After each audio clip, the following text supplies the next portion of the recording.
I always think of how is the return on investment. Like 90%, that's completely bullshit. I was pretty much sold as they told me the offering they had. Hey guys, it's Sabrina from HYDRAGUN here, and today we're in Bali's most exclusive recovery center to learn more about how much people spend on wellness and why. What's the most money you've ever spent on wellness, and what did you spend it on? €3,000 for holistic health and healing coaching. How did you learn about it, and what drew you in? Social media, when people share about their journeys, their experiences, their results, that's what drew me in. Was it worth the cost? Absolutely. Like whatever I spend my money on, I always think of how is the return on investment, and that paid off so many times. Amazing. You use it often. Of course, I keep educating myself further to be in best service for my clients too.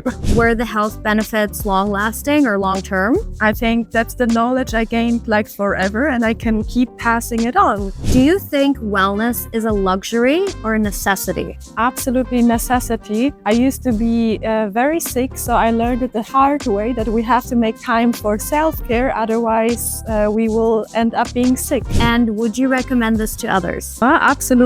What is the most money you've ever spent on wellness? Probably my membership in London. It was like £320 a month. £320? Wow. How did you learn about it, and what drew you to spend that money? It's one of the best gyms in the city, has the best kind of holistic approach to wellness and fitness and recovery, with yoga, with mobility and strength and cardio kind of all in one place. I mean, I was pretty much sold as soon as they told me the offering they had in the clubs. So was it worth it, or do you regret it? Yeah, no, when I go back to London, I'll go back.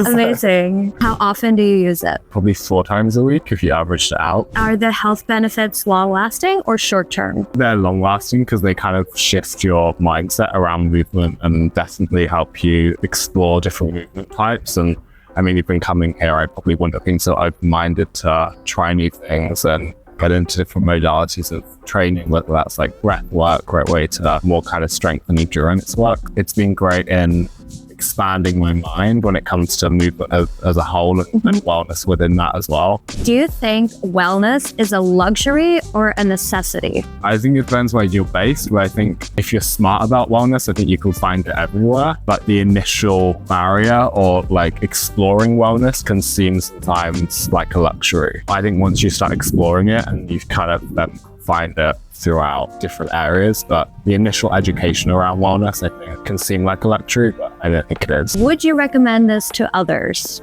Yeah, 100%. What is the most money that you've spent on wellness, and what was it for? More than €1,000. Plenty of money on just supplements in the beginning of the healthy journey, because then you don't know and you just think like, oh, this will help for this and this will help for that, so you just spend your money on things you don't really know. But nowadays, when I have more knowledge, it's not that expensive because I just know that I only need 10% of all the bullshit that's out there. How did you learn about it, and what drew you in to spend that much money on supplements? I learned about it by being curious. Supplements could help benefit the body, and I noticed that some tropics or herb really help, and that made me curious in an early age to see like what works, what doesn't work. And then I just like nerded myself down into the rabbit hole and found some answers. Was it worth the cost? It was worth it for me, but a lot of money spent for a supplement that's not healthy. Like trial and error, I guess. Protein powders that's just full of bullshit, not so potent vitamins and minerals that's so good. And how often do you use it now? It depends, because I'm from Sweden, so we need like some B vitamin. You know, the soil is not that nourished, so I need to get the minerals, vitamins, and omega-3s. Are the health benefits long-lasting or short-term? No, it's like investment. So, and when you get the right stuff, you get the results that you want. And it's also like big progress, because the body needs to be aware that it gets the things you give it. Then you will see like the skin, on the tan, in the eyes, they're open. Do you think wellness is a luxury or a necessity? It's a necessity, but I think people are making it harder than it is. Eat quality food and train. That's all you need. I mean, just do that and don't think about the other things that everyone tells you to do. You should train like this, you should eat like that. Just do it and you will find out yourself. Like, train and eat healthy. Would you recommend it to others to look into supplements? Yeah, I mean, now when I know which ones to take for the body and what like collide form so the body can absorb it, then I would definitely recommend the ones that works not the other ones. And unfortunately, it's like 90% that's completely bullshit. What is the most money that you've ever spent on wellness, and what was it for?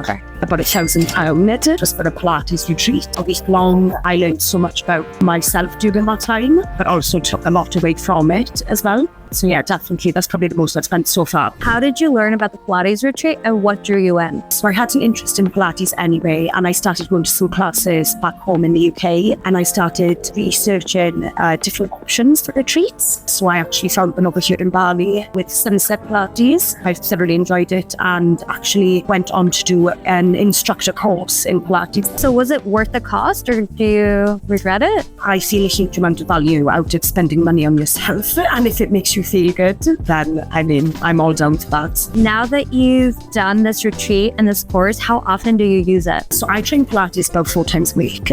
Or if my body can take it, I think it's one of the best exercises I've done for myself. It's very holistic. It's not strenuous on your joints as a female. I think my body's never looked better after doing Pilates, really. Do you think the health benefits are long-lasting or short-term? Longevity always with Pilates, and health and wellness for me is being 60 years old and still being able to enjoy your life. Yeah. And go and do the things you always wanted to do and feel good, right? Yeah. Do you think that wellness is a luxury or a necessity? For me, a necessity personally. I mean, for people it is a luxury, but I think you can do wellness on a budget if you try and if you research. But I mean, not everybody has the money, right? So I think on that level, there's a huge difference. Would you recommend Pilates to others? Yeah, definitely. Always.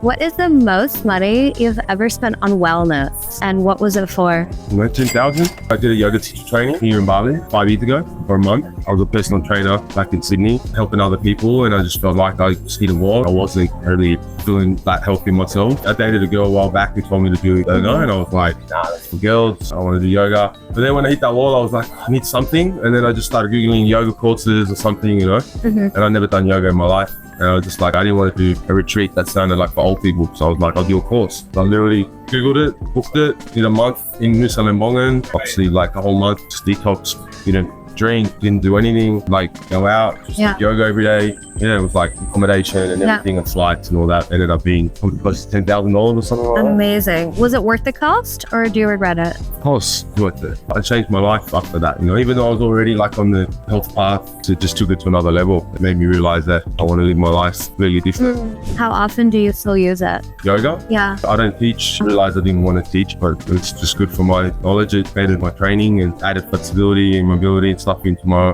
training that I was already doing. Would you say the benefits are short-term or long-term? Long-term for sure. They seem in the moment short, but once you start living that lifestyle, you realize that it's fixed. Do you think that wellness is a luxury or a necessity? Oh, necessity, without a doubt. Would you recommend it to others? But yeah, I don't know how people are not living healthy and like destroying themselves all the time and their body. I don't understand it. I couldn't live any other way. So it turns out people in Bali love to invest into their health and wellness, even thousands of dollars sometimes on different modalities, because they see it as a long-term investment that will pay off dividends and will last with them for a lifetime. I love to see it, and now follow me for the next one.